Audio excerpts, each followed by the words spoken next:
누군가 반가운 사람을 만날 때 이런 방식일까요? 그림 보면서 한번 설명을 해드리도록 하겠습니다. 자, 여기는요, 편의점입니다. 그런데 저 남성이 검은 옷 입은 사람 좀 남성에 주목해 주시고요. 저쪽에 또 한 무리가 들어왔어요. 물건을 고르고 있네요. 뭐 음료수 뭐 먹지? 뭐 그러고 있나 봐요. 근데 저 사람이 저 3명 앞을 지나갑니다. 그런데 저 사람들 속닥속닥해요. 야, 저 사람 뭐 있어? 막 그런가 봐요. 그런데 저 3명, 저 남성이 다가갑니다. 반가운 친구였나요? 동창인가요? 야, 이 사람 여기서 만나네. 이 녀석 여기서 만나는구나. 너 잘 지냈어? 라고 하는 것 같더니 아니에요. 뭔가 목각이 잡고 있어요. 허허, 대체 무슨 일이 있었던 건지 김복준 의원님. 네. 편의점에서 뭐 반가운 사람 만난 줄 알았더니 그냥 뭐 목각에다 팔도 잡아요. 저기에 그 물을 사려고 들어간 세 사람 무리가 있지 않습니까? 네. 저 사람들은 마산 동부경찰서 소속 형사 3명입니다. 저 세 사람은 26일 날, 지난달 26일 날 이 합성동에 있는 한 노래방에 어떤 이 범인이 들어와 가지고 네.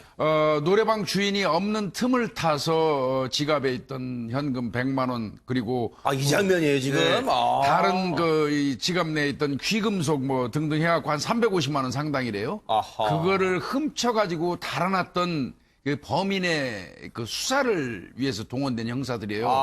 그러니까 노래방에 지금 보이는 것처럼 저 사람의 인상착의가 드러난 CCTV가 있었지 않습니까? 네. 그러니까 형사들은 아마 저 영상을 형사들 단톡방이라고 그래요. 네. 형사들 각 이 전체가 놓고는 계속 토론해요. 야, 이 범인 그 노래방 그 350 훔쳐간 이 친구 말이야. 귀는 꼭 송강호 같으네. 코는 예를 들면, 네네. 정우성 같으네. 뭐 이러면서 형사들이 막 얘기를 해요, 원래가. 실제 이게 단톡방 올라온 사진이에요? 네. 저렇게 이 특징 같은 거를 형사들끼리 주고받으면서 자연스럽게 범인의 특징 같은 거를 익힙니다. 네. 예. 그러던 그 범인 중에 하나였는데, 그 사건 기타 다른 사건을 수사하기 위해서 탐문 수사로 이제 그 편의점 주변에 가서 네. 수사를 하다가 물 사러 들어갔어요, 목마르니까. 아하. 물 사러 들어가서 물을 딱 사고 있는데 마침 저 범인이 네. 그 카운터 쪽에서 있다가 사가지고 또 본인은 형사인지 모르니까 형사 앞으로 갑니다.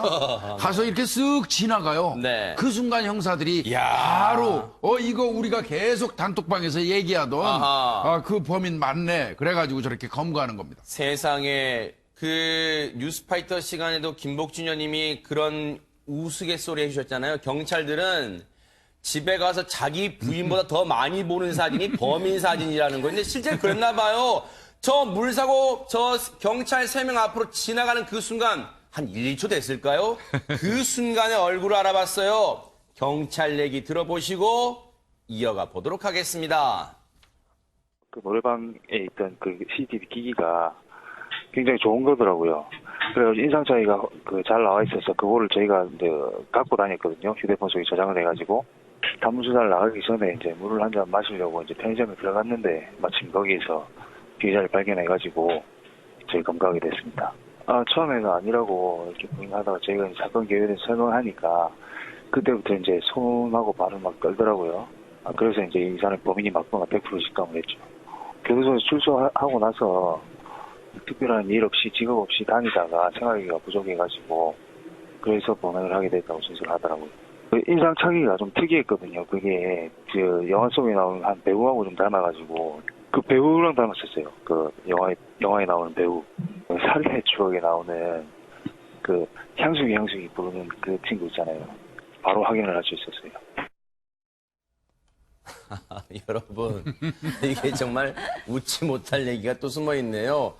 이 최단비 변호사님, 지금 영화 살인의 추억 여러분 혹시 기억나세요? 거기서 송강호 역할을 했던 그 형사 역할을 했던 송강호 씨가 막 다그칩니다. 야야, 그 인상착의 얘기해봐 했더니 향수기? 향수기? 했던 그 영화의 박노식 씨를 닮았다는 거예요, 최단비 변호사님. 네, 맞습니다. 아까 앞서서 김복준 의원님께서 형사들끼리 단톡방에서 정보를 공유한다고 하는데 그 정보를 공유하는 이유가 많이 보더라도 그 특징을 잡아야지 순간 지나쳐도 기억을 할 수가 있잖아요. 네. 형사분들이 정말 예리하시게 그 인상 차이가 특이했다라고 하면서 네. 그 살인의 추억에 나오는 그 향수기 그 배우 있잖아. 그 배우와 닮았어 이렇게 해서 인상 딱 기억해두고 계셨던 거예요. 네. 근데 딱 지나가니까 많이 봤는데 네. 살인의 추억 향수기 이래서 바로 잡으실 수 있었다고 아하. 합니다. 그 박노식 씨가 영화에서 그러잖아요. 향수기 예뻤다. 그랬잖아요. 경찰은 그럴 거예요. 너는 운이 나빴다. 이렇게 할 거예요. 아마 딱 걸렸습니다. 그런데 정말로 김동철 원장님 하필 저 범인 입장에서는 아니 많고 많은 편의점에 왜 내가 물 사러 들어갔는데 편의점에 경찰이 들어와? 그랬을 거예요. 스스로는 뭐 운이 나빴다, 재수가 나빴다라고 얘기는 할 수는 있지만 이게 이제 확률적 검거라 그래서 지속적으로 계속 범행을 했던 사람들은 노출도 그만큼 되게 많은 거거든요. 아하. 그렇기 때문에 노출을 자기가 그만큼 됐는지도 모르고 네. 일단은 많이 다녔다는 네. 것이고 지금 이제 앵커께서 얘기하셨던 것처럼 그 영화 배우처럼 닮았기 때문에 네. 한번 예를 든다면 이제 범행을 저질러도 네. 아마 눈에 각인이 확실히 됐을 겁니다. 네. 그렇기 때문에 형사들도 또 쉽게 잡지 않았을까. 네. 그리고 하나 형사의 또 매 같은 눈도 그러니까요. 또 한몫했다 볼 수 있죠. 정말 경찰분의 촉도 대단해요. 저 보세요. 저 가운데에 있던 경찰분 얘가 옷깃을 여미면서 참 이런 일도 있네. 내가 경찰 생활하면서 이런 일도 있네. 아마 헛웃음 지은 것도 나왔는데 이 범인들 입장에서는 김호인 변호사님 누구 담는 것도 범인들 입장에서 안 좋을 것 같아요. 네, 안 좋죠. 네. 그리고 더욱이 지금 이 경찰분들께서 단체 그 메신저방을 통해서 공유를 하신 상황인데 그리고 이건 여담으로 아까 CCTV를 보면 굉장히 대범하지 않습니까? 그러니까요. 범행이. 저 정도의 범행을 할 정도면 여죄가 있지 않을까라는 합리적 의심을 우리가 해볼 수 있는데요. 네. 네. 아니나 다를까요? 여죄가 있었습니다. 아하. 지난달 29일에 또 창원시의 그 비슷한 지역에서 네. 술에 취해 이제 길거리를 걸어가고 있는 여성에게 접근을 해서 일명 소위 부축배기라고 하는데요. 부축배기. 부축을 하는 척하면서 쓱 빼는 거죠 지갑을. 그 절도 범죄가 한 건 더 있어서 네. 그 이외에도 여죄가 있는 현재 지금 경찰 간부들이 수사 중이라고 합니다. 네, 생활비가 필요해 범행 저질렀다고 하기에는요, 너무 이 무모한 범죄를 저질렀어요. 노래방의 카운터에 앞서 보시죠. 아무도 없으니까 슬쩍 가지고 나왔는데 그 액수가 만만치 않습니다. 350만 원이에요. 그런데 어쨌든 이 사람요, 이 경찰의 예리한 그 매의 눈, 그리고 촉, 그리고 자나깨나 범인 얼굴 보면서 잡겠다는 그 의지를 피해가지는 못했습니다. 정말 경찰분들께 감사의 박수를 보내드리겠습니다. 여러분, 생후 2달 된 아이면요, 정말로 이 품에요, 정말로 이 불면 날아갈까 해서 정말 안기에도 조심스럽습니다. 그 아이에게 이런 몹쓸 짓을 한 부모를 고발하겠습니다. 최단비 변호사님. 네, 이 생후 2개월의 아들을 둔 아빠와 엄마가 있었습니다. 아빠는 지금 현재 29살인데요. 네. 이 생후 2개월 된 아이가 지난 1월 18일 새벽 2시에 갑자기 병원에 응급실로 옵니다. 병원에 와서 봤더니 아이가 머리뼈가 골절이 되고 아우. 뇌출혈이 있었던 거예요. 그래서 끝내 숨졌습니다. 네. 그래서 이 아빠에게 경찰이 조사를 했죠. 네. 근데 경찰 조사에서 이 아빠는 아이를 실수로 싱크대에서 떨어뜨렸다. 이렇게 진술을 했습니다. 아니, 물론 아이를 싱크대에서 떨어뜨린 것만으로도 정말로 아이를 돌본 부주의로 비난받아 마땅한데 당시에는 일단 경찰도 일단 진술은 그렇게 하니까 아유 안타깝네요. 이 아이가 이 생후 2달밖에 안 되는데 얼마나 부모 입장에서 상실감이 크실 거예요라고 생각은 하고 그냥 넘어갔습니까, 그러면? 아니죠. 이 아이를 부검을 했는데요. 부검 결과가 수상했습니다. 아하. 아이의 부검 결과 아이가 갈비뼈가 골절이 되어 있는 거예요. 싱크대에서 떨어뜨렸을 때 갈비뼈가 골절되지 않을 텐데 갈비뼈가 골절이 돼 있고 여기에 더해서 이 조그만 아이의 온 몸에 멍이 있었던 겁니다. 그래서 경찰은 학대의 정황을 의심하기 시작했습니다. 아니, 김복준 의원님, 네. 32년간의 경찰 네. 경험을 바탕으로 한번 유출해보면요. 네. 싱크대에서 아이를 부주의로 떨어뜨렸다는 거 100번 믿나 쳐요. 네, 네. 그런데 아이의 갈비뼈가 부러지고 온몸에 멍이 있을 수 있어요? 어떻습니까? 다릅니다. 아하. 아이의 상처를 보면 그 수사관들도 어느 정도 유추할 수 있는데요. 네. 외력에 의해서 어떤 타력에 의해서 다친 거하고 아. 이 낙상사한 거하고는 전혀 달라요. 아, 그래요? 예, 그런데 네. 이 아이 같은 경우는 이제 뭐 머리뼈 골절이 온 세상에. 거는 낙상사하면서 어느 일정 부분에 이제 그거는 올 수 있지만 갈비뼈 부분은 아이들은요 잘 아시다시피 생후 2개월 정도 된 아이들은 갈비뼈 같은 게 잘 부러지지 않습니다. 아, 그래요? 오히려? 네, 굉장히 유연합니다. 아. 네, 그래서 이 경우는 부검을 하면서 이게 이 갈비뼈가 부러질 정도면 뭔가 묶었던지 네. 그 압박이 좀 셌던지 그게 네. 압박이 센 정도가 지속적으로 오래되면서 네. 뭐 이 골절이 왔던지 이런 거를 판단할 수 있었던 겁니다. 네.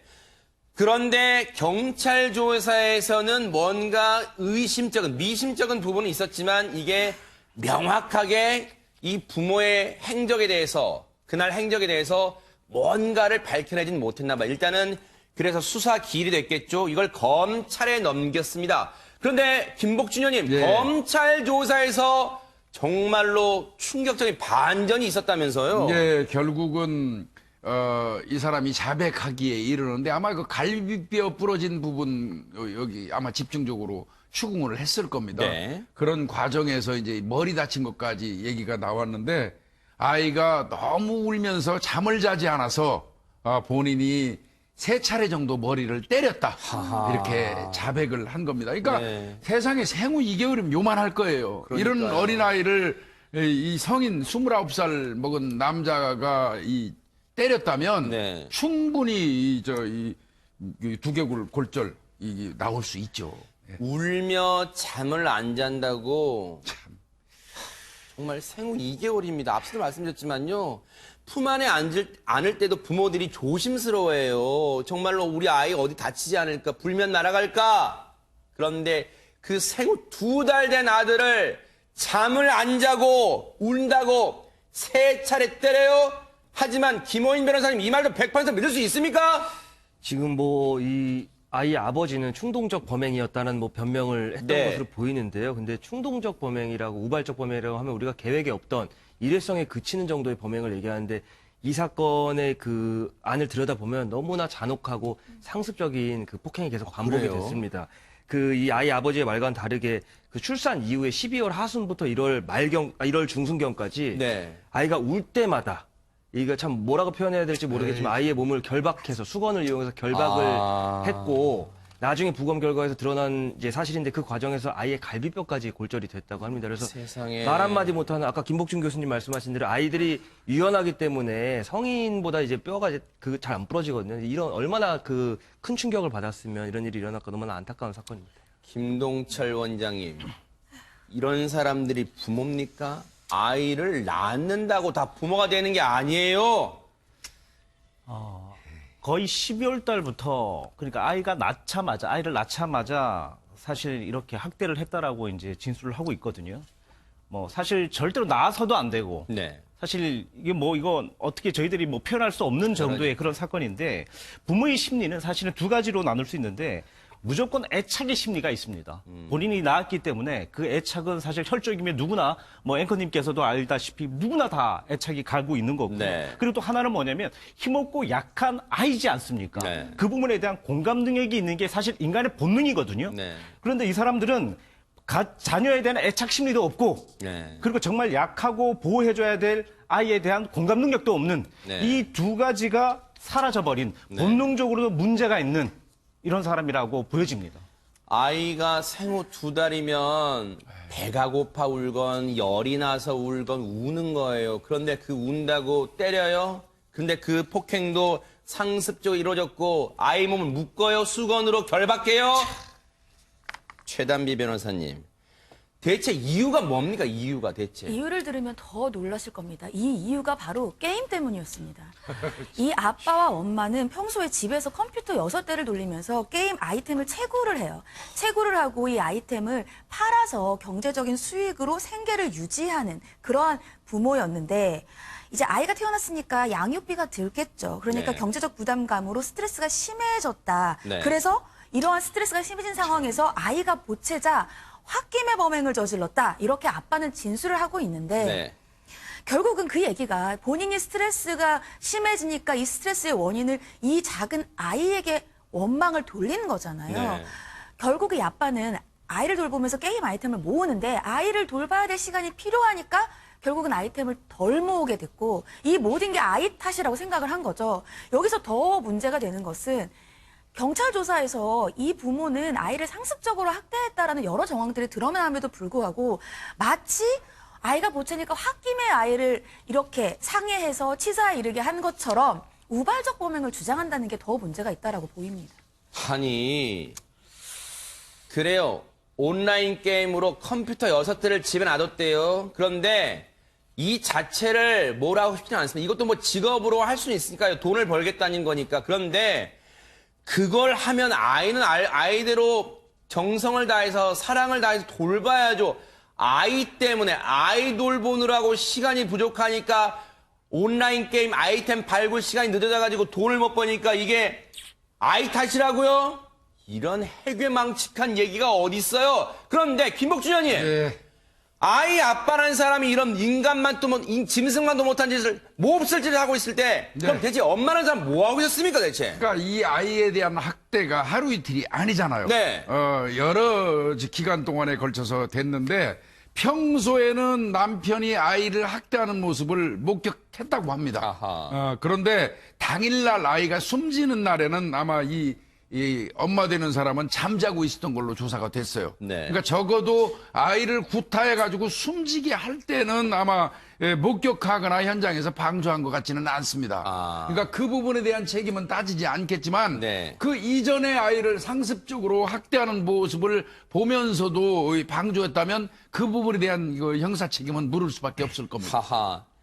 아무리 그렇다고요. 저게 지금 말입니까? 폭행으로 사망할 때 정말 우리 사파가 선생님이 너무 가슴 아프지만요. 당시 상황을 잘 묘사했어요. 잠이 옵니까? 김동철 회장 잠이 와요? 뭐 분명히 아이가 저렇게 구타를 당했다면 지금 얘기하신 것처럼 잠이 오지 분명히 않습니다. 아이는 상당히 울었을 거고요. 이 고통스러운 모습들이 고스란히 있었을 때도 있었을 텐데 엄마가 잠을 잤다. 사실 이 부분에 대해서도 저는 더 깊게 아마 조사가 이루어져야 된다고 생각을 하고 있는 거고요. 사실 생계 유지를 위해서 사실 뭐 게임을 했다. 자, 생계 유지와 사실 게임에 대한 것들은 사실 분명히 다른 얘기입니다. 네. 사실 게임 중독이라고 얘기하는 것들은 과몰입을 해서 생활에 대한 여러 가지 부정적인 것들이 계속 만들어진다면 이제 저희들은 게임 중독으로 얘기를 하지만 사실 이 부분은 생계 유지에 관계된 부분들이기 때문에 사실 좀 다를 수는 있지만 이 생활고에 대한 비관이라든지 이런 것들이 아무리 있다고 해도 진짜 생후 2개월밖에 되지 않은 아이에 대해서 저렇게 가혹한 행동을 했다는 그 자체는 부모로서의 하나도 진짜 뭐 가차 없는 그런 진짜 이건 저희들 부모가 처벌을 아니에요. 해야 될 것 같다고 생각을 이건 합니다. 부모라는 이름을 붙일 수도 없습니다. 그런데 이 사람들 보면요. 김호인 변호사님.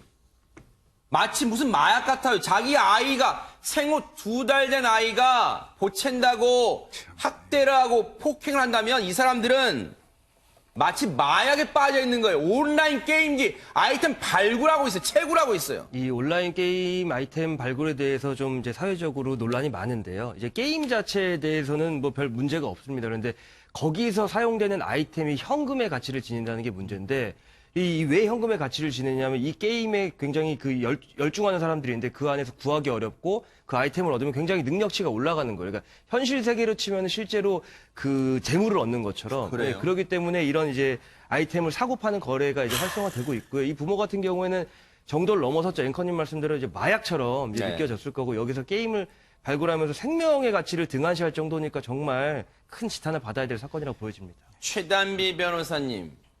아이 엄마는 그 시간에 쿨쿨 정말 저는 더 격한 표현을 쓰고 싶습니다만 잠을 자고 있었다 하더라도 이 아이 엄마도 책임에서 이 죄에서 벗어날 수는 없겠죠. 지금 수사기관은 앞서서 김복진 의원님께서 말씀하신 것처럼 그 당시에 즉 상해 치사 당시에 엄마는 몰랐기 때문에 그동안의 아동 학대에는 방조가 될 수 있을지라도 아동 학대 치사까지는 처벌을 하지 않을 것으로 보여요. 근데 저는 이해가 안 갑니다. 왜냐하면 아이가 분명히 학대 치사까지 갔을 경우면 굉장히 울었을 것이고요. 엄마인데 엄마인 분들은 다 아실 거예요. 엄마는 진짜 아이가 울지 않고 바스락만 걸어도 자다가 깨거든요. 특히 2개월이면 3개월까지는 아이는 정말 자주 깨기 때문에 엄마가 잠을 깊게 잘 수가 없어요. 저는 이 아이가 너무 안쓰러워요. 태어나서 2달밖에 못 살고 이런 부모와 함께 살다가 사망한 이 아이가 너무 안타까워가지고. 그러니까요. 김복준 의원님. 예. 사실 이 아이는 생후 2달 된 아이는 정말 이 세상에서 빛도 못 보고 꽃도 피우지 못하고 정말로 정말로 짐승만도 못한 부모를 만나서 정말 억울하게 죽음을 당했습니다. 이 아이는 말을 할 수 없어요. 그래서 당시 상황은 이들 부부라는 사람, 엄마 아빠라는 사람 진술에만 의존할 수밖에 없는데 재판 과정에서 좀 더 밝혀질 수 있을까요? 어떻습니까? 그거는 뭐 재판 과정에서 어느 정도 밝혀질지 여부는 모르겠지만 우리가 바로 유추할 수 있는 건 있어요. 이 아이가 2달을 밖에 살지 못했잖아요. 네. 그런데 그동안 이 아이는 태어나자마자 묶여서 살았어요. 아우. 예, 묶여서 고통스러운 그 지그시 누르는 압박이에요. 지속되는 지그시 누르는 압박이 지속되다 보니까 갈비뼈 골절이 오는 거거든요. 예, 그렇다고 한다면 이 아이는 묶여가지고 엄청나게 고통스러운 세월 속에서 어린아이가 아주 짧은 생을 살다가 사망한 거거든요. 네. 그런 거를 생각한다고 하면은 뭐 이 아이에 대한 어떤 뭐 그 안타까움은 우리가 이루 말할 수가 그러네요. 없겠고요. 이 사람들은 제가 볼 때 부모로서 자격이 없는 사람들이에요. 네. 자식을 뭐 낳기만 하면 부모인가요? 그러니까요. 낳기만 하면 짐승도 저 새끼 낳습니다. 네. 근데 그 사람이라는 사람들이 자식을 낳아가지고 기르는 건 고사하고 그 묶어놓고 그렇게 저 구타해서 사망하게 할 거면 왜 낳습니까? 그러니까요. 이 사람들은 제가 볼 때 법이 허용하는 한대치에서 최대한으로 저 강하게 처벌을 네. 해줘야 돼요. 정말로 이 시대가 이제는 앞으로 부모 자격증이라도 줘야 되는 시대가 온 걸까요? 앞으로 이제 재판을 받을 겁니다. 사법부, 재판부도 눈물이 있다면요. 이 아이가 하늘나라에서 지켜보고 있을 거예요. 정말로 이 한을 조금이라도 풀어주려면 명명백백하게 단죄를 해주기를 기대를 해보겠습니다.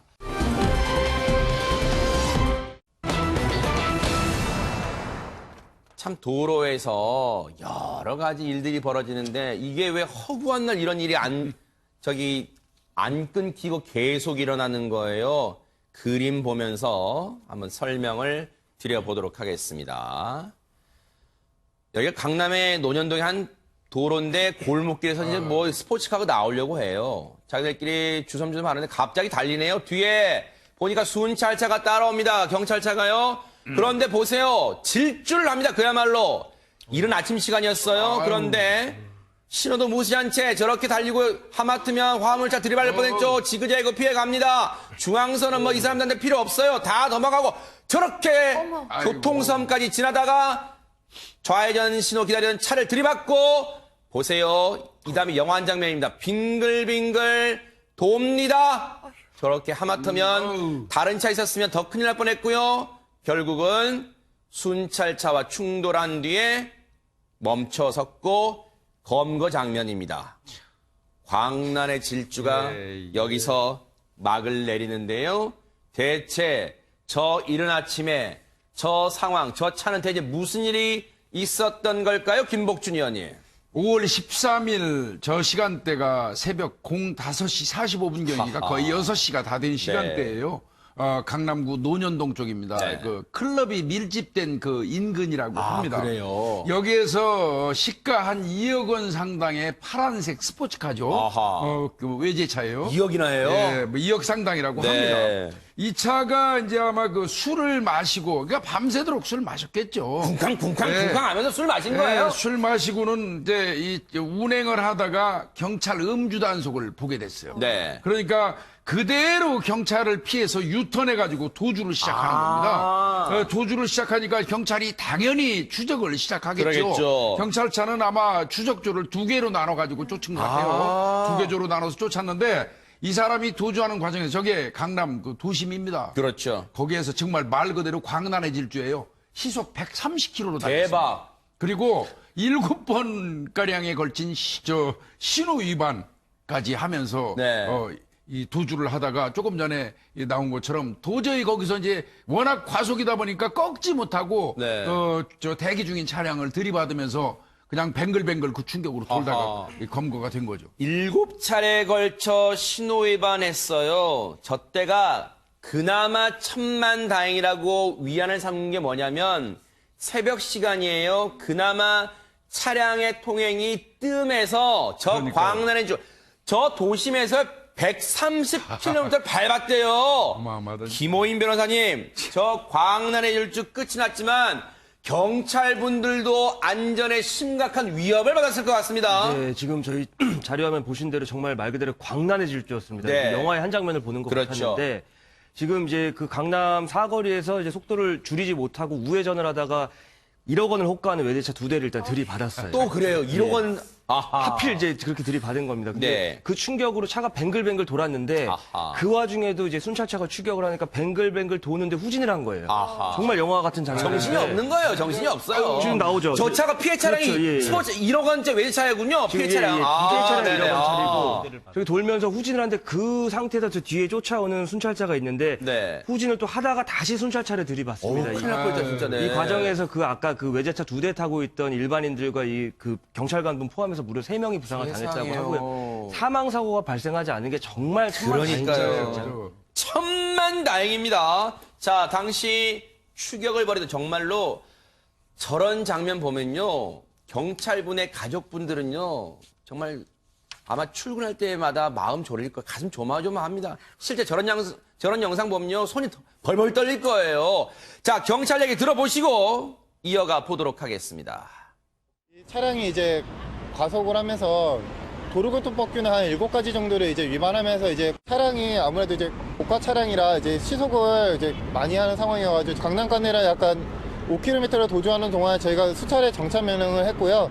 그 정차 명령을 불응하고 그 사고 난 순간까지 도주한 그런 사고였습니다. 음주 수치는 0.147, 면허 취소 수치에 해당하는 만취 상태였습니다. 진짜 많이도 펌하셨군요. 진짜 0.147이에요. 면허 취소도 한참 넘어요. 만만치예요. 그런데 김복준 의원님. 예, 예. 그냥 차량도 광란에 네, 질주하면 위험하지만 저 음주를 한 사람이 모으는 차량은 정말 살인 무기가 될 수 있다는 생각도 듭니다. 저건 살인 무기죠. 당연히 살인 무기죠. 그런데 정말 조금 전에도 앵커께서 말씀하신 거지만 저 시간대가 네. 새벽 한 5시, 6시가 미치 안 된 시간대다 보니까 저 강남대로 저 엄청 넓지 않습니까? 넓잖아요, 네. 저 대로에 원래는 평상시대로는 낮에 차가 꽉 차죠. 엄청나게 많거든요. 네. 물론 차가 또 엄청나게 많으면 도주할 생각도 못 하겠죠. 아하. 그런데 다행히 저 시간대에 차가 없다 보니까 그나마 저 정도 선에서 끝났는데 네. 저는 저 사람 추적했던 그 경찰 차량이요. 네. 원래 경찰 차량이 허술하거든요. 왜요? 생각보다 그렇게 차차가 약해요? 좋은 차가 아닙니다. 이게. 예산 좀 많이 투입해야겠어요. 네. 그런데 아마 저거 추적하는 과정에서 신경 꽤나 쓰였을 거라고 생각이 들어요. 아하. 예. 세상에 저렇게요. 광란의 질주기 강남 한복판에서 5km나 이어졌대요. 저희가 이제 영상 보세요. 저렇게 됐습니다. 저희 제작진이 딱 준비했죠. 5km를 도망치다가 결국은 이 도산공원 인근에서 신호 대기 중이던 2대 고급 차량 친지 저희가 도산공원 인근에서 이제 마지막으로 검거가 된 거예요. 5km인데요. 아이, 참. 그나마 앞서도 말씀드렸지만 천만다행인 게 주변의 보행자나 다른 운전자가 정말로 더 크게 안 다친 게 천만다행인데 아니 얼마나 클럽에서 진탕 놀았으면 0.147 그리고 그 상태에서 운전대를 잡겠다고 한 거 보니까 최단비 변호사님 역시 술은요 사람의 정신을 빼앗아가요 진짜. 정신이 없는 거죠. 왜냐하면 지금 본인은 클럽에서 양주 대여섯 잔을 마셨다라고 하는데 대여섯 잔 마신 거 가지고 0.147이 나오지 않습니다. 0.147은 제가 봤을 때 거의 밤 새워서 정말 양주 몇 병을 마신 거죠. 근데 네. 저분이라고 하긴 뭐죠? 저 사람이 저 사람이에요, 저 저 사람. 사람이 술이 얼마나 취했는지를 알 수 있는 게 저 혈중 알코올 농도 말고요. 본인의 행동이에요. 맞아요. 그냥 경찰이 봤을 때 음주 단속에 순순히 응했으면 네. 이 정도 사건이 발생하지 않았을 거예요. 네. 근데 지금 5km를 운전을 했죠. 거기다가 앞서 김호영 변호사님 설명하신 것처럼 고가의 차량 2대 들이받았죠. 고가 차량 들이받으면요. 본인 지금 해야 되는 면허 취소 수준에다가 처벌에다가 그 피해 보상 어떻게 할 거예요? 그러니까요. 본인이 정말 작은 사건일 수 있는 거를 본인 스스로 판단을 잘못해서 정말 큰 사건으로 만든 거라서 본인도 다시는 술을 안 마실 거라고 생각을 합니다. 뭐 돈이 얼마나 많으면 새벽까지 강남 클럽에서 노년동 클럽에서 쿵쾅 놀고 다른 2억짜리 자기가 스포츠카를 몰고 다른 피해 차량도 외제차예요. 외제차 박살내고. 그런데 이런 생각도 있었을까요? 앞서 우리 김복준 의원님이 참 좀 씁쓸한 얘기 해주셨어요. 우리 경찰분들의 그 순찰차가요. 저런 차량을 사실 일직선 도로에서 쫓아가기는 쉽진 않습니다. 불가능해요? 정말 못 쫓아갑니다. 그런데 저 차는 130km로 속도를 냈어요. 김동철 원장님 혹시라도 추정입니다만 이 사람들 술 취해가지고 아무 정신 없으니까 이랬을까요? 야 따라와봐. 이 차 못 따라올 걸 경찰들 뭐 이랬을지도 몰라요. 지금 이야기하신 것처럼 저도 추정이지만 그랬을 가능성이 상당히 높습니다. 네. 자, 클럽에서 새벽까지 술을 마시고 나왔습니다. 근데 주저하지 않고 바로 차에 올라타죠. 그러니까요. 자, 그리고 광란의 질주를 이렇게 보면 뒤후진을 해서 상당히 급하게 막 이렇게 다니는 모습들이 보이잖아요. 그렇죠? 네. 자, 정말 놀랐으면 그 상황에서 앞으로 가는 것들만 생각을 하거나 멈춰 섰을 겁니다. 네. 자, 그런데 도주에 대한 광란의 질주를 할 생각을 갖고 있었다라는 것들이 저희들 생각이고요. 네. 사실 저런 차량은 거의 뭐 폭탄 차량 아니겠습니까? 네. 자, 이런 상황들이 지속이 됐다라는 것들은 뭐, 알코올 때문에 사실은 뭐 인지에 대한 문제가 생기거나 이랬을 수는 있지만 네. 제 생각에는 자, 오늘은 광란의 질주를 한번 버려보자라고 하는 생각으로 탔을 가능성도 있지 않을까 한번 조심스럽게 얘기해 봅니다. 얼마나 무모해요. 그리고 저 CCTV 영상을 보면요. 김복준 의원님 예. 또 천만다인 게 저 대로에 물론 진짜. 이른 시각이긴 합니다만 횡단보도도 네. 신호 무시한 채 여러 번 지나쳤단 말이에요. 보행자가 없었다는 게 천만다행입니다. 저도 진짜. 이거 보면서 계속 그 생각을 했어요. 저거는 차에 타고 있는 분들이니까 그나마 들이받았어도 상처가 어느 정도 그 정도인데 만일 그 근처를 지나가던 보행자분들을 이 사람이 도주하는 과정에 쳤다면 130km에 쳤다면 아마 그 자리에서 사망일 겁니다. 생각만 해도 끔찍한 얘기고요. 네. 그래서 참 저 이런 생각이 좀 들었어요. 뭐 어느 지역을 제가 비하하거나 욕하고자 하는 건 절대 아닙니다. 또 대다수의 클럽을 이용하는 사람들이 젊은 사람들이죠. 젊은 사람들 열심히 일하고 술 한잔 먹을 수 있겠죠. 행사 있고 또 스트레스도 풀어야 되겠지만 대다수 보면 어쩌다 한번 날 잡아서 가는 사람들은 저는 사고 안 내요. 속된 말로 거기 가서 죽치고 있는 사람들. 아하. 돈이 넘쳐나고 남아나가지고 아하. 그런 사람들이 아침 동틀 때까지 술 마시고 그 비싼 외제차 끌고 그 나이에 본인이 노력해서 벌은 돈으로 산 차는 아닐 거예요. 속된 말로 부모 잘 만나가지고 네. 그런 차 샀겠죠. 네. 그래가지고 저렇게 사고나 치고 댕기고 한다면 네. 저 사람들한테 우리가 기대할 수 있는 게 뭐가 있을까요? 옆에서 제가 지켜보는데 좀 그런 게 확 느껴지는 게요. 김복준 의원님이 진정으로 하시고 싶은 말씀 여기까지 나왔는데요. 꾹꾹 눌러 담고 계세요. 그런데 김호인 변호사님, 저 사람 CCTV 영상만 봐도 죄질이 극히 불량하다 이런 생각이 듭니다. 네, 적용되는 법조도 굉장히 많은데요. 아하. 경찰은 지금 이 남성을 긴급 체포해서 특가법상 도주치상 그리고 난폭운전 그리고 음주운전으로 체포를 했고요. 구속영장을 신청할 계획인데요. 정말 다시 한번 말씀드릴 다행인 건 도주치상에 그치고 도주치사가 아닌 게 정말 다행이죠. 그래서 이 남성분 죄값 치르시고 다시는 이런 행동 하지 않기를 바랍니다. 그러니까요. 근데 더더욱 걱정되는 건 이 사람들이 반성을 제대로 할까 모르겠어요. 재수 없었다, 운이 나빴다고 할까봐 정말 그게 더 걱정됩니다. 따끔한 맛을 좀 보여주기 바랍니다. 참 부모 자식 간의 정의야 뭐 때려야 뗄 수 없죠. 그런데 40년 만에 아들이 나타났는데 글쎄요. 반가워야 되는데 이게 어찌된 일일까요? 최단비 변호사님. 네, 한 60대 한 중년 여성의 고민입니다. 이 여성이 한 40년 전에 갓 20살을 막 넘겼을 때 한 남성을 만나요. 그래서 남성을 만나서 만난 지 한 달 만에 이 남성이 결혼을 하자라고 어허. 청혼을 합니다. 그래서 결혼을 전제로 동거를 시작을 했어요. 근데 동거를 시작하고 이제 행복하게 살 줄 알았더니 알고 봤더니 이 남성이 유부남이었던 겁니다. 왜 꼭 불길한 예감은 꼭 들어맞아요? 그런데 그 유부남인 걸 알게 되면 배신감도 있잖아요. 헤어지자고 하는 거 아니에요? 그러면 어떻게 되나요? 당연히 이 여성분은 큰 충격을 받았고요. 유부남인 걸 알았으면 만나지 않았을 거다. 헤어지자 이렇게 얘기를 했어요. 아하. 근데 이제 전형적인 스토리죠. 이 남자가 그냥 서류상으로만 내가 유부남이다. 부인과 이혼을 할 것이다. 라고 하면서 달랜 거예요. 하하. 그래서 일단은 믿었습니다. 근데 그 와중에 임신을 한 거예요. 아이가 아우. 생겼어요. 그래서 일단은 믿어보기로 했는데 결론은 똑같았죠. 이 남성은 이혼을 하지 않았고요. 결국은 아이를 출산을 합니다. 아이고. 유부남인 거 알았으면 이 남자를 만나지 않았을 텐데 얼마나 원망이 컸겠어요. 그래서 결국은 이 아이가 출산을 한 아이가 갓 돌이 됐을 때 이 남성과 헤어지게 됐고요. 자신은 이 아이를 포기하기가 얼마나 힘들었겠어요. 맞아요. 엄마 입장에서. 근데 이 여성의 부모님들께서 잊어라. 아이를 두고 나와라. 라고 이제 강력히 만류를 하셔서 이 막 돌된 아이를 그 남성에게 두고 이 여성은 나오게 됐고요. 네.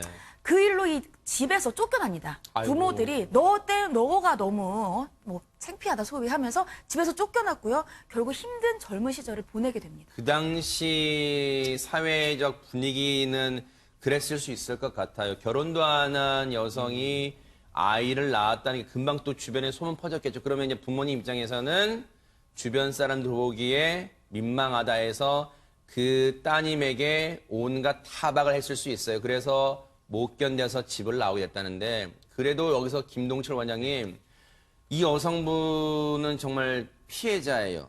남자한테 유부남한테 속아가지고 사귀다가 유부남인 거 알게 됐는데 그러면 정말로 이 사람 남자의 말 철석같이 믿고 이혼할 거야. 그런데 시간이 점점 흘러서 아이를 갖기까지 이러는데 더더욱 중요한 건요. 이 아이를 정말 요즘 사회적으로 문제되는 거 있잖아요. 아이를 뭐 어떻게 버린다든가 그런 게 아니라 그래도 그 집에 남자 집에 두고 나왔습니다.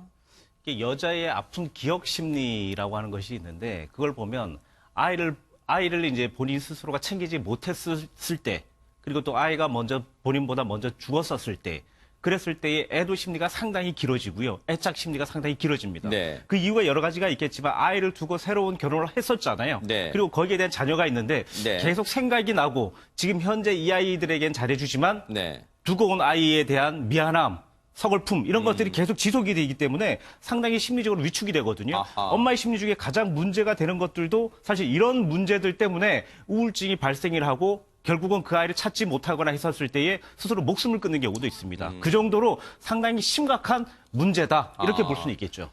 그런데 최단비 변호사님, 이 여성, 이제 피해를 당한 여성 입장에서는 20대 초반이라는 게 인생의 정말 첫 출발하는 중요한 시기잖아요. 그런데 이렇게 처음부터 남자에 대해서 안 좋은 기억을 갖게 됐는데 이 여성분 집에서까지 나오게 됐어요.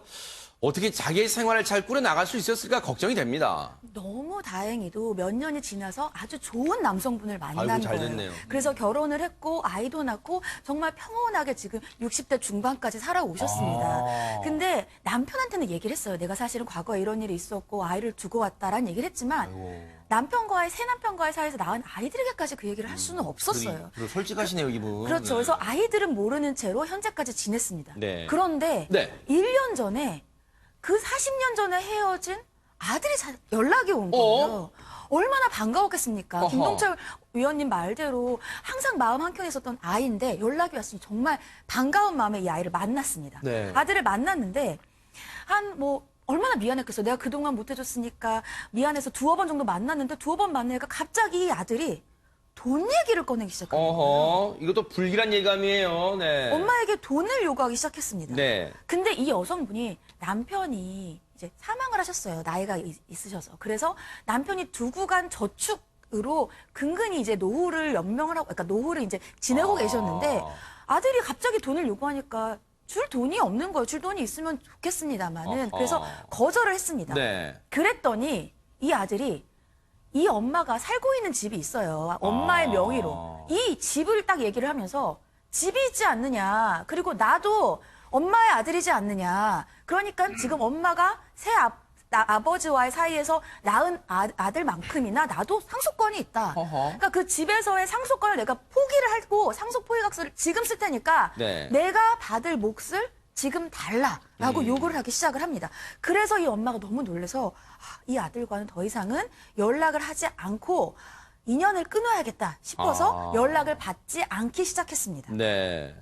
지금 오죽하면 이제 이 어머님 분이 너무 답답하잖아요. 그리고 억울하기도 해요. 자식의 정을 느꼈겠어요. 정말 그 수모를 당하고 자기 배가 아파서 낳은 아이를 그 유부남 집에 두고 나왔는데, 잠시만요. 여기서 잠시 저희가 볼게요. 지금 여기가요, 서울중앙지방법원입니다. 승리 씨, 영장심사, 구속전 피의자 신문 받으러 왔어요. 10시 반인데 조금 일찍 왔네요. 네, 아마 일찍 가서 기다려야겠죠. 들어옵니다. 대체 무슨 말을 할지, 포토라인이 설지 현장 연결해서 들어보도록 하겠습니다.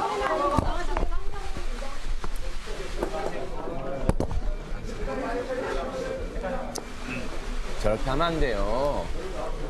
왜 그전에는 당당한 척 다 하고 나서 이제 영장 청구되니까 영장 심사 받으러 가니까 아무 말도 안 하고 들어가요.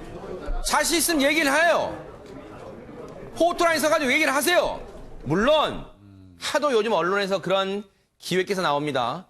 포토라인에 세우는 게, 포토라인에 서는 게 피의자들의 의무사항은 아닙니다만 그동안 승리라는 사람이 해왔던 행동이 있잖아요. 행태가 있잖아요. 아니 당당하면 영장심사 받으러 왔을 때도 당당히 서세요. 왜 얘기를 않고 이제야 고개 숙이고 들어갑니까? 뭐 잘못한 게 있습니까? 이건요, 승리란 사람 관련해서는 저희가 잠시 짚어볼 텐데 대체 무슨 혐의고 뭐 때문에 오늘 영장심사를 받는지 제가 낱낱이 파헤쳐 보도록 하겠습니다. 자, 저희가 지금 이 억울한 정말 분통 터지는 여성의 얘기를 60대 여성의 얘기를 해드리고 있었어요. 40년 만에 나타난 아들이 나타나면 우리가 인간적으로 생각할 때 반가워야 되잖아요. 눈물이 앞을 가려야 되잖아요. 그런데 이 아들이 나와서 한다는 말이 엄마, 나 사업하다 실패해서 참말로 사업하다 말아먹었다는 거예요. 먹고 살기가 너무 어려워요. 그런 띠칸이 돈을 요구합니다. 돈 없다고 하니까 엄마 살던 집 있잖아. 나도 상속권이 있으니까 돈 좀 줘요. 김복준 형님 이런답니다. 황당해요. 빵당 시츄에이션. 예. 40년 만에 나타났으니까 적어도 40살은 됐네요. 네. 예, 그렇죠? 예, 나이가 한 40살 정도 그러네요. 됐는데 그 전에 엄마를 찾을 수 있는 기회가 없지는 않았겠죠. 네. 그럼에도 불구하고 본인 사업이 잘 될 때는 엄마를 찾지 않았었죠. 네.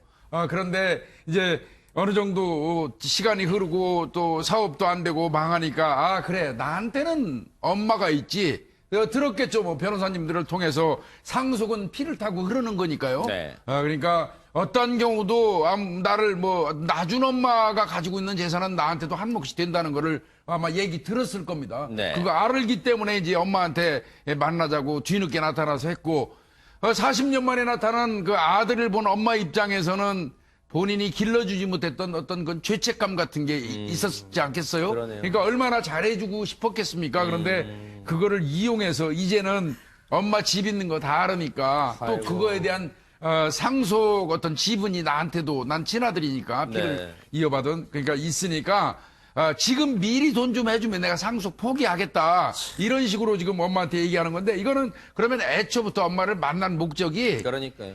나를 낳아준 엄마가 궁금하고 그 사람이 보고 싶어서가 아니죠. 오로지 엄마가 가지고 있는 그 재산의 일부를 가져오기 위한 목적이니까 네. 어떻게 보면 나이 40대 가지고 치질한 거죠. 네. 예. 한때 개그 프로그램 대사 중에 그거 있었잖아요. 김호인 변호사님 4천만 땡겨줘요. 뭐 그거 있었잖아요. 그런데 진짜 엄마 만나고 40년 만에 한다는 말이 돈 좀 주라는 거예요. 지금 어렵다고. 그런데 이게 지금 아들의 주장이 법적으로 근거가 있습니까? 그런데 저희가 지금 딱 얘기를 듣고 그냥 정서상으로는 저렇게 하는 저 아들이 좀 못났다라고 볼 수 있는데 그와 별개로 법적으로는 아까 김복준 의원님 말씀하신 대로 피가 흐르고 있으면 상속 자격이 있습니다. 아, 이제 그래요? 이제 상속이 이제 한자로 서로상의 속할 속인데 서로 이제 피가 통하면은 재산을 물려주게 돼 모든 권리와 의무를 물려주게 되는 자. 건데요. 민법이 규정하고 있는 예외적인 상속 결격 사유가 아니라면 네. 이 경우도 어쨌든지 이 사연을 보내신 분의 친자식이기 때문에 상속 그 권리가 있는 건 맞습니다. 세상에 권리는 있답니다. 그런데 앞서도 말씀드렸지만 어머님이 형편이 넉넉지가 않아요. 지금 되지 않아요. 나 어렵다 얘야. 만나서 정말 너를 만나서 반갑지만 형편이 안 되는 거 어떡하겠니? 그러면 최단비 변호사님 이 아들이 순순히 물러났을까요? 물러나지 않았습니다. 그렇게 연락을 끊고 이제는 아들과 연락이 두절됐나 보다 하고 있던 어느 날 법원에서 서류가 하나 날라옵니다. 이 아들이 엄마를 상대로 해서 인지청구 소송을 한 거예요. 인지청구를 하는 게 뭐냐 하면 보통은 자식을 낳으면 그 자식이 본인의 가족관계 등록부, 소위 호적이라고 하죠. 예전에 호적이었는데 이 호적에 등록이 되는데 이렇게 예전에 혼외자로 낳은 아이는 비록 부모지간이라 하더라도 호적에 나와 있지가 않는 거야. 그러니까 인지청구 소송은 내가 당신의 자식이 맞으니까 이제 법상으로 당신의 자식으로 등록을 해달라고 소송을 하는 겁니다. 그렇게 하면 인지청구가 받아들여지면 당연히 이 자식 같은 경우에는 벌써 40년이 지나서 양육비가 필요 없겠지만 보통은 양육비도 받을 수 있고요. 또 추후에 상속도 받을 수 있게 되는 거죠.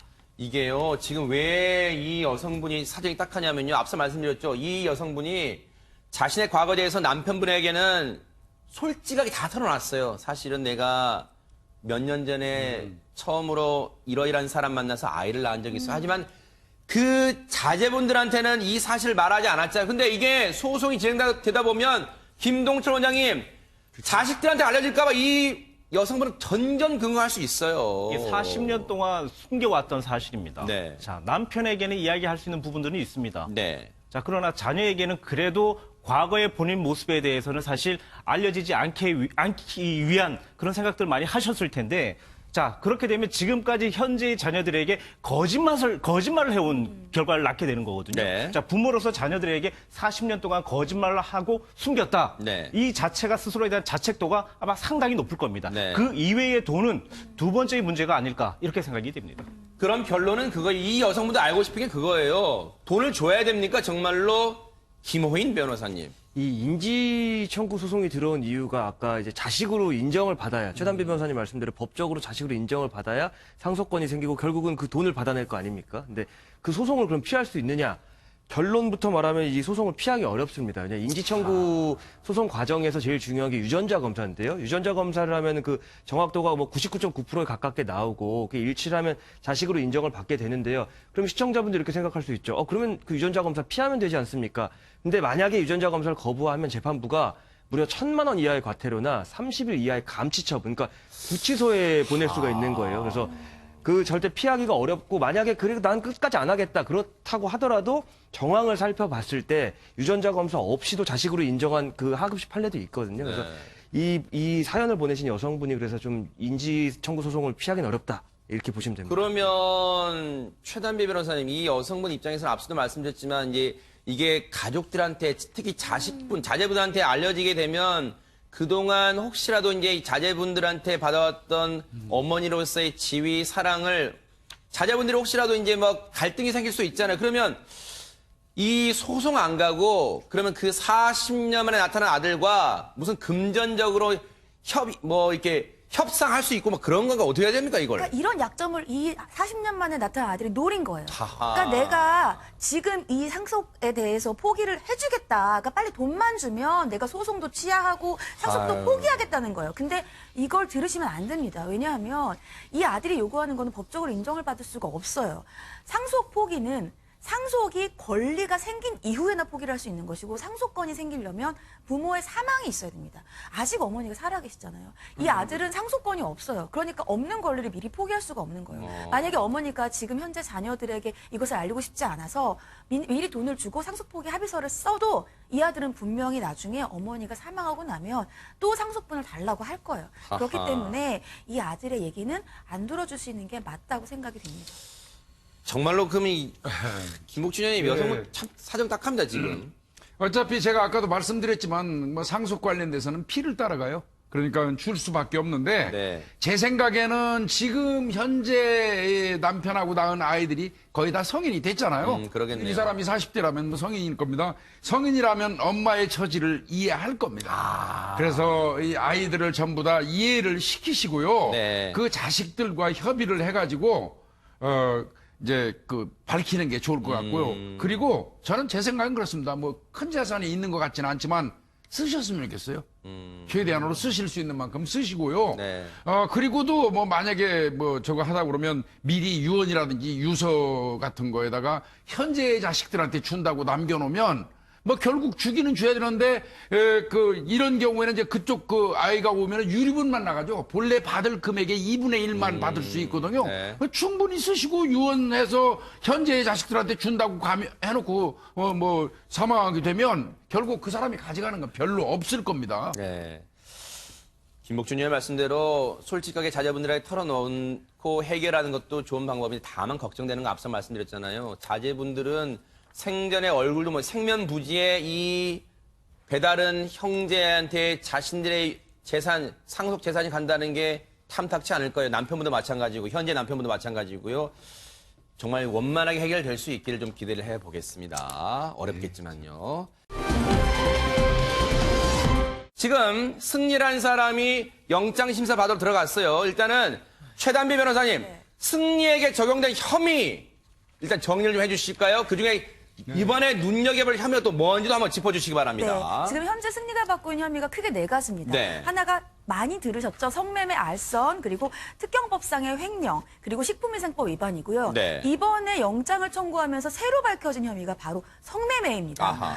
승리가 성매매를 알선한 것뿐만이 아니라 본인이 직접 성매매를 한 것으로 지금 보고 있는데요. 그것도 무려 3차례 이상 정도가 있다라고 보고 있어요. 그래서 네. 승리가 지난 2015년 최소 3차례 이상 자신의 집 등에서 성매매를 했다는 유흥업소 여성의 진술도 확보를 했고요. 네. 하지만 승리는 여기에 대해서 원래 알고 지내던 여성이다라며 네. 성매매 혐의는 부인을 했습니다. 네. 하지만 경찰은 현재 유흥업소 관계자들의 금융거래 내역도 확인을 했고 네. 승리가 성매수 대가로 돈을 건넨 정황도 포착을 해서 네. 이번 구속영장에 이 성매매 혐의도 함께 넣었습니다. 물론 김복준 의원님 이번 그 영장에는 본인이 성접대 알선뿐만 아니라 성매매 했다는 것도 적시가 되어 있는데 지금 3차례 했다는 횟수는 언론 보도로 나왔고 경찰은 네. 아직까지 구체적으로 확인해주지 네. 않고 있어요. 예. 어쨌든 지금 이 정도면은 4가지 혐의라면은 오늘 밤을 좀 넘겨서 내일 새벽쯤에는 뭐 구속 여부가 나오겠죠. 이제 아무래도 그렇게 나오겠죠. 네. 근데 이제 가장 관건이 되는 거는 역시 아마 횡령죄일 아, 겁니다. 그래요? 그러니까 가장 특경법상의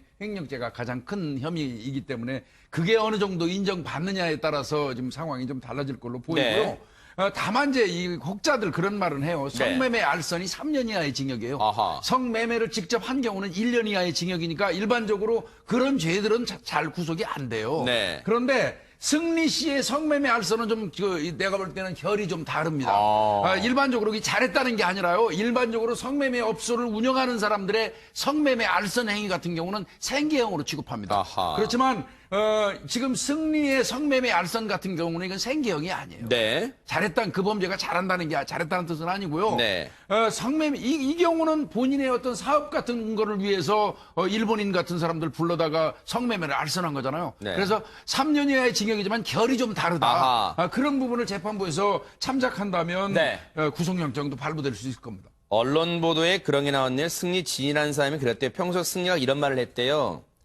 4천억만 벌면 내가 이 바닥 뜰 거야란 말을 10차례 정도 되뇌었대요. 그런데 지금 4천억이 문제가 아니라 지금 계속해서 대한민국 땅에 있어야 될 판입니다, 지금.